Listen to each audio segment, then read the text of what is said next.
Hi all, நம்ம இன்னைக்கு பார்க்க போகிறது மைக்ரோ கிரெயின்ஸை எப்படியெல்லாம் யூஸ் பண்ணலாம், எப்படியெல்லாம் யூஸ் பண்ணக்கூடாது அப்படிங்கிறது தாங்க. நான் இன்னைக்கு பிரேக்ஃபாஸ்ட்க்கு பன்னீர் அண்ட் எக் எடுத்திருக்கேங்க. ஸோ மைக்ரோ கிரெயின்ஸை வந்து நம்ம first deep fry, oil fry, over cook இந்த மாதிரிலாம் பண்ணக்கூடாதுங்க. ஸோ இன்னைக்கு நான் வந்து பன்னீரில் வந்து உப்பு, pepper, cumin powder, coriander powder and கொஞ்சம் சில்லி ஃப்ளேக்ஸ் யூஸ் பண்ணியிருக்காங்க. கிட்ஸ்க்குனா சில்லி ஃப்ளேக்ஸை அவாய்ட் பண்ணிடுங்க. ஸோ ஒரு சைடு வந்து நான் டோஸ்ட் பண்ணிவிட்டு இன்னொரு சைடு திருப்பி வச்சுட்டு அண்ட் அதுக்கு மேலே நான் வந்துட்டு மைக்ரோ கிரெயின்ஸ் போட்டிருக்கேன். ஸோ அது வந்து ஜஸ்ட் ஆவியில் மட்டும்தான் வேகும், ஸ்டீம் ஆகிற மாதிரி. அண்ட் அதுக்கப்புறம் நான் எக்கை வந்து பாயில் பண்ணிவிட்டு அதே வந்து உப்பு, பெப்பர் போட்டு மேலே கொஞ்சமாக மைக்ரோ கிரெயின்ஸ் போட்டு எடுத்துக்கிட்டேங்க. ஸோ கிட்ஸ்க்கும் அதே டிஷ் தாங்க. பன்னீரில் ஸ்பைசி மட்டும் அவாய்ட் பண்ணிவிட்டு அண்ட் மைக்ரோ கிரீனை ஸ்டீம் கூட பண்ணலைங்க, ஃப்ரெஷ்ஷாக தான் வச்சுருக்கேன். பாப்பா விரும்பி சாப்பிட ஆரம்பிச்சிட்டாங்க.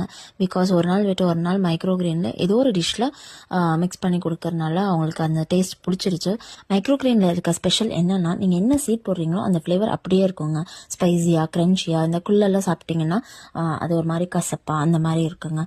ஸோ நீங்கள் சாப்பிட்டு பார்த்தா தாங்க அந்த ஃப்ளேவரை நீங்கள் வந்து ஃபீல் பண்ண முடியும். இந்த மைக்ரோ கிரீனை டெய்லி நார்மல் பர்சன்ஸ் 25 கிராம்ஸும், டிஃபிஷியன்சி இருக்கவங்க 50 கிராம்ஸும், கிட்ஸ் 10 to 15 கிராம்ஸ் எடுத்தாலே போதுங்க. ஃபுல் நியூட்ரிஷன்ஸ் உங்களுக்கு வந்து கிடைக்கும். ஸோ ஃப்ரெஷ்ஷான மைக்ரோ கிரீன் வேணுமா? யாஷ்ரா மைக்ரோ கிரீனை காண்டாக்ட் பண்ணுங்க. டாடா.